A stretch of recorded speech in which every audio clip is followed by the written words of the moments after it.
It's horrible. Delivery കഴിഞ്ഞ് കുഞ്ഞ് പുറത്തേക്ക് വന്നു. കുഞ്ഞിൻ്റെ കരച്ചിലും കേട്ട് കഴിഞ്ഞപ്പോഴത്തേക്കും എൻ്റെ മനസ്സിലൊരു ആശ്വാസമായിരുന്നു. ഓ, കഴിഞ്ഞല്ലോ. കാരണം അത്രയും നേരത്തെ ആ ഭയങ്കര സിവിയർ പെയിൻ കാര്യങ്ങളെല്ലാം കഴിഞ്ഞ് നമുക്കൊരു റിലീഫ് കിട്ടുന്ന ഒരു ടൈമാണല്ലോ അത്. അതൊക്കെ കഴിഞ്ഞു. എപ്പിസോഡമി ആണെങ്കിൽ എപ്പിസോഡമി, സി സെക്ഷൻ ആണെങ്കിൽ സി സെക്ഷൻ, ഇത് കാണുമല്ലോ. ഈ മുറിവും കഴിഞ്ഞ് നമ്മൾ ഈ സ്റ്റിച്ചും കാര്യങ്ങളെല്ലാം കഴിഞ്ഞിട്ട് നമ്മൾ റൂമിലേക്ക് വരും. റൂമിലേക്കൊക്കെ വന്ന് കഴിയുമ്പോഴാണ് നമ്മുടെ ശരിക്കുള്ള ടാസ്ക് പിന്നെ തുടങ്ങുന്നത്. എന്നെ സംബന്ധിച്ച് എനിക്ക് ക്രാക്ക്ഡ് നിപ്പിൾസ് തുടങ്ങിയായിരുന്നു. ക്രാക്ക്ഡ് നിപ്പിൾസ് ഒരു 2 to 3 days എനിക്ക് അതായിരുന്നു എൻ്റെ ഏറ്റവും വലിയ പ്രശ്നം. അത് കഴിഞ്ഞ് നിപ് കെയർ എന്ന് പറഞ്ഞൊരു ഓയിൻമെൻറ്റ് തന്നു. ആ ഓയിൻമെൻറ്റ് തൂത്തു. ഏകദേശം അതൊന്ന് കുറഞ്ഞു വന്നു. പിന്നെ എനിക്ക് ഡെലിവറി കഴിഞ്ഞ പാടെ തന്നെ സ്റ്റാർട്ടായ ഒരു കാര്യമാണ് ഈ സിവിയർ ക്രാംസ് ആയിരുന്നു. എനിക്ക് ആ യൂട്രസ് ചുരുങ്ങുന്നതിൻ്റെ ക്രാംസ് ഭയങ്കരമായിരുന്നു. അപ്പോൾ ഇതൊന്നും എനിക്ക് ഡെലിവറിക്ക് മുന്നേ ആരും പറഞ്ഞു തന്നിട്ടുണ്ടായിരുന്നില്ല. ഇതൊക്കെ എനിക്ക് പുതിയ കാര്യങ്ങളായിരുന്നു. അന്നേരം ഞാൻ മമ്മിയോട് ചോദിച്ചു, മമ്മി ഇതെന്നാ മമ്മി ഇങ്ങനെ എനിക്ക് വയറുവേദന എടുക്കുന്നത്? അപ്പം മമ്മിക്കും അതിനെക്കുറിച്ച് വലിയ അറിവൊന്നും ഇല്ലായിരുന്നു. കാരണം ഞാൻ കുറേ പേരോട് സംസാരിച്ചപ്പോൾ കുറേ പേർക്ക് അങ്ങനത്തെ ഒരു കാര്യങ്ങൾ വരാറില്ല. ചിലർക്ക് മാത്രമാണ് ഇങ്ങനത്തെ ഒരു സിവിയർ പെയിൻ വരാറുള്ളൂ. എന്നെ സംബന്ധിച്ച് എനിക്കത് ഭയങ്കര പെയിനായിരുന്നു. കാരണം കൊച്ചു പാല് കുടിക്കുന്ന സമയത്ത് ഞാനിങ്ങനെ കുനിഞ്ഞു പോകുമായിരുന്നു. എനിക്ക് ആ വേദന കാരണം എനിക്കൊരു 3-4 ദിവസം ഈ ഒരു പെയിൻ ഭയങ്കര സിവിയർ ആയിട്ടുണ്ടായിരുന്നു. ഇത് കഴിഞ്ഞു എപ്പിസോഡമി, ക്രാക്ക്ഡ് നിപ്പിൾ, പിന്നെ ഈ സിവിയർ ആയിട്ടുള്ള വയറുവേദന. ഇതും കഴിഞ്ഞ് കഴിഞ്ഞിട്ട് ഞാൻ വീട്ടിലേക്ക് ഡിസ്ചാർജ് ആയി. എന്തായാലും 2 ദിവസം കഴിഞ്ഞപ്പോഴാണ് ഞാൻ ഡിസ്ചാർജ് ആയി. ഞാൻ വീട്ടിൽ ചെന്ന് കഴിഞ്ഞ് ഒരു 3-4 ദിവസം കഴിഞ്ഞപ്പോഴത്തേക്കും എന്നാൽ പിന്നെ എനിക്ക് പറയത്തക്ക കോൺസ്റ്റിപ്പേഷനോ കാര്യങ്ങളോ ഒന്നും തന്നെ ഉണ്ടായിരുന്നില്ല. പക്ഷേ പ്രഗ്നൻസിയിൽ എനിക്ക് കോൺസ്റ്റിപ്പേഷൻ ഉണ്ടായിരുന്നു. ഡെലിവറി കഴിഞ്ഞ് ഞാൻ വീട്ടിലേക്ക് ചെന്ന് കഴിഞ്ഞപ്പോഴാണ് എനിക്ക് ഫിഷേഴ്സ് തുടങ്ങി കേട്ടോ. അപ്പോൾ ഇതെന്താ സംഭവം, ഇതെന്നാന്ന് പോലും എനിക്ക് ഒരു ഐഡിയയും കിട്ടുന്നില്ല. ഞാനോടത്ത് എനിക്ക് വല്ല ഹെമറോയിഡ്സും പിടിച്ചതാണോ എന്ന്. അതുകൊണ്ട് ഞാൻ എൻ്റെ വീടിൻ്റെ അടുത്തുണ്ടായിരുന്ന ഒരു ഗവൺമെൻറ് ഹോസ്പിറ്റലിൽ കൊണ്ട് കാണിച്ചു കേട്ടോ. അപ്പോൾ ആ ഡോക്ടർ എനിക്ക് തന്നത് അവിടെ മരയ്ക്കാനുള്ള ഒരു സൈലോക്കിൻ ജെല്ലിയാണ് തന്നത്. പക്ഷെ അത് തൂത്ത് കഴിയുമ്പോഴും എനിക്ക് ഒരു എഫക്റ്റും തോന്നുന്നില്ല. ടോയ്ലറ്റിൽ പോയി ഇരുന്ന് കഴിയുമ്പോഴത്തേക്കും മോഷൻ പാസ് ചെയ്യാൻ വരും, പക്ഷെ പാസ് ചെയ്യാൻ പറ്റത്തില്ല.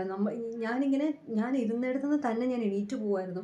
ആ പെയിനൊക്കെ എങ്ങനെയാണ് ഞാൻ നിങ്ങളോട് പറഞ്ഞ് മനസ്സിലാക്കാമെന്ന് എനിക്കറിയില്ല. അമ്മാതിരി പെയിനായിരുന്നു അത്. ഇത് അനുഭവിച്ചവർക്കായിരിക്കും ഇത് മനസ്സിലാകത്തുള്ളൂ. It's horrible. കാരണം നമ്മൾ എന്തൊക്കെ കഴിച്ചാലും നമുക്കിത് കോൺസ്റ്റിപ്പേഷൻ വരുന്ന പോലത്തെ ഒരു അവസ്ഥയായിരുന്നു. എന്ന് വെച്ചാൽ സിവിയർ കോൺസ്റ്റിപ്പേഷൻ അല്ല, പക്ഷേ ഫിഷേഴ്സ് വന്ന് അവിടെ ഫുള്ള് എൻ്റെ ഏനൽ ഏരിയ ഫുള്ള് തന്നെ പൊട്ടിയായിരുന്നു. ഫുള്ള് തന്നെ പൊട്ടിയിട്ട് ഒരു മോഷൻ പോകണമെങ്കിൽ എൻ്റെ ജീവൻ പോകുന്നൊരു അവസ്ഥയായിരുന്നു. കാരണം എനിക്ക് ഡെലിവറിനേക്കാളും ഹൊറിബിളായിട്ട് എനിക്ക് തോന്നിയത് അതായിരുന്നു. പക്ഷേ ആ ടൈമിൽ ഞാൻ യൂട്യൂബിൽ കുറേ ഇങ്ങനെ സെർച്ച് ചെയ്ത് കഴിഞ്ഞപ്പോൾ എനിക്കൊരു ക്രീം കിട്ടി. ആ ക്രീം തൂത്തതോടുകൂടിയാണ്, ക്രീം എന്ന് പറയുമ്പോൾ ക്രീമാജെൽ എന്ന് പറഞ്ഞൊരു ഓയിൻമെൻ്റ് ആണ്. ആ ഓയിൻമെൻറ്റ് ഏനൽ ഫിഷേഴ്സിന് വേണ്ടി തന്നെയുള്ളതാണ്. ഞാൻ 1-2 ഡോക്ടേഴ്സിൻ്റെ അടുത്ത് പോയി. ആ 2 ഡോക്ടേഴ്സും എനിക്ക് ഈ സാധനം റെക്കമെൻഡ് ചെയ്തിട്ടില്ലായിരുന്നു. അവരെനിക്ക് സൈലോക്കിൻ ജെല്ലി തന്നത്. എന്നിട്ട് അവരെന്നോട് പറയുകയാണ് ഇത് കോമൺ ആണ്, ഇതെല്ലാം ഡെലിവറി കഴിഞ്ഞിട്ട് കോമൺ ആണ്, ഇതെല്ലാം പൊക്കോളൂന്ന്. അപ്പോൾ ഞാൻ ഓർക്കുന്നത് ദൈവമേ ഇതിന് ഇവർക്കൊന്നും എന്നെ മനസ്സിലാവാത്തേ. എല്ലാവരോടും പറയുമ്പോൾ എല്ലാവരും പറയുന്നു ഇതൊക്കെ കോമൺ ആണെന്ന്. പക്ഷേ ഈ പെയിൻ കാരണം നമുക്കൊന്നും മോഷൻ പാസ് ചെയ്യാൻ പറ്റണ്ടേ? ഈ താഴേക്ക് വന്ന സാധനം പോവാണ്ട് പിന്നെ നമുക്ക് തിരിച്ചു കയറ്റി വിടാൻ പറ്റില്ലല്ലോ. ഇത് അങ്ങനെ ഇരുന്ന് കഴിഞ്ഞ് ഞാൻ കുറേ സെർച്ച് ചെയ്ത് കഴിഞ്ഞപ്പോഴാണ് എനിക്ക് യൂട്യൂബിൽ നിന്ന് ആ ഒരു ഓയിൻമെൻറ്റ് എനിക്ക് കിട്ടിയത് കേട്ടോ. അത് പക്ഷേ ഭയങ്കര എഫക്റ്റീവായിട്ട് എനിക്ക് തോന്നി. ഞാൻ നിങ്ങളോട് ആരോട് ഇത് മേടിച്ച് യൂസ് ചെയ്യുക എന്നൊന്നും ഞാൻ പറയില്ല. നിങ്ങളൊരു ഡോക്ടറിൻ്റെ അടുത്ത് പോവുകയാണെങ്കിൽ തന്നെ നിങ്ങൾ ഡോക്ടറിനോട് ചോദിക്കുക ഇത് യൂസ് ചെയ്യാൻ എനിക്ക് കൊള്ളാവോ എന്ന് ഡോക്ടറിനോട് ചോദിച്ചിട്ട് നിങ്ങൾ ആ ഒരു ഓയിൻമെൻറ്റ് ഉപയോഗിക്കുക. കാരണം ക്രീമാജെൽ എന്നാണ് അതിൻ്റെ പേര്. നല്ല എഫക്റ്റീവാണ്. അത് തൂക്കുമ്പോൾ സറൗണ്ടിങ് മാത്രം തൂത്തിട്ട് കാര്യമില്ല, അകത്തേക്കും തൂക്കണം. അതിൻ്റെ ഇൻസ്ട്രക്ഷൻ കാര്യങ്ങളെല്ലാം വായിച്ച് നോക്കിയിട്ട് നല്ല രീതിയിൽ അത് നിങ്ങൾ ഫോളോ ചെയ്യുകയാണെന്നുണ്ടെങ്കിൽ ഒരു 4 ദിവസത്തിനകം നമുക്ക് ആ ഒരു പ്രശ്നം മാറട്ടെ. എനിക്കതൊരു ഭയങ്കര റിലീഫായിരുന്നു. കാരണം അതായിരുന്നു എൻ്റെ ഡെലിവറി കഴിഞ്ഞിട്ടുള്ള ഏറ്റവും പെയിൻഫുൾ ആയിട്ടുള്ള ഒരു സിറ്റുവേഷൻ. പിന്നെ എപ്പിസോഡമി ഓഫ് കോഴ്സ് നമുക്ക് വീട്ടിൽ ചെന്ന് കഴിഞ്ഞപ്പോൾ തന്നെ ബിറ്റാഡിൻ ഓയിൻമെൻറ്റും കാര്യങ്ങളൊക്കെ തന്നിട്ടുണ്ടായിരുന്നു. പിന്നെ ഞാൻ ബിറ്റാഡിൻ ഒഴിച്ചിട്ട് സിഡ്സ് ബാത്ത് പോലെ ഞാനിങ്ങനെ ചെറു ചൂടുവെള്ളത്തിൽ ഐദർ ബിറ്റാഡിൻ ഒഴിക്കും അല്ലെങ്കിൽ ചെറു ചൂടുവെള്ളത്തിൽ ഞാൻ ഇരിക്കുകയൊക്കെ ചെയ്യുമായിരുന്നു. അങ്ങനെ ചെയ്തതുകൊണ്ട് തന്നെ എൻ്റെ എപ്പിസോഡമി കൊണ്ടൊക്കെ എനിക്ക് പെട്ടെന്ന് കുറഞ്ഞായിരുന്നു. പക്ഷേ ഇതായിരുന്നു എൻ്റെ ഏറ്റവും വലിയൊരു ഹഡിൽസ്.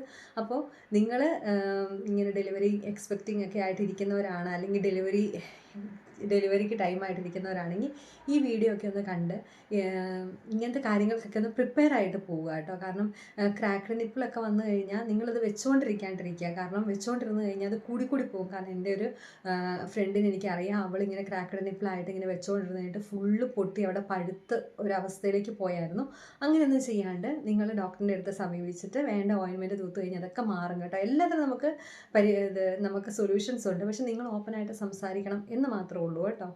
അപ്പോൾ നിങ്ങൾ ഡെലിവറിക്ക് പോകാൻ തയ്യാറായിട്ടിരിക്കുന്നവരൊക്കെ ആണെങ്കിൽ ഈ വീഡിയോ നിങ്ങൾക്ക് യൂസ്ഫുൾ ആവുന്നു എന്ന് ഞാൻ വിചാരിക്കുന്നു. നിങ്ങൾക്ക് ഇങ്ങനെ എന്തെങ്കിലും എക്സ്പീരിയൻസോ കാര്യങ്ങളോ നിങ്ങൾക്ക് ഉണ്ടായിട്ടുണ്ട്, നിങ്ങൾ ആ എക്സ്പീരിയൻസ് എങ്ങനെയാണ് ഓവർകം ചെയ്തതെന്ന് നിങ്ങളുടെ ഇവിടെ ഒന്ന് കമൻറ്റിൽ മെൻഷൻ ചെയ്യാം കേട്ടോ. എങ്കിൽ നമുക്ക് എനിക്കൊരു ഐഡിയ കിട്ടൂല നിങ്ങളുടെയൊക്കെ ഡെലിവറി എക്സ്പീരിയൻസ് എങ്ങനെയായിരുന്നു എന്നുള്ള കാര്യം.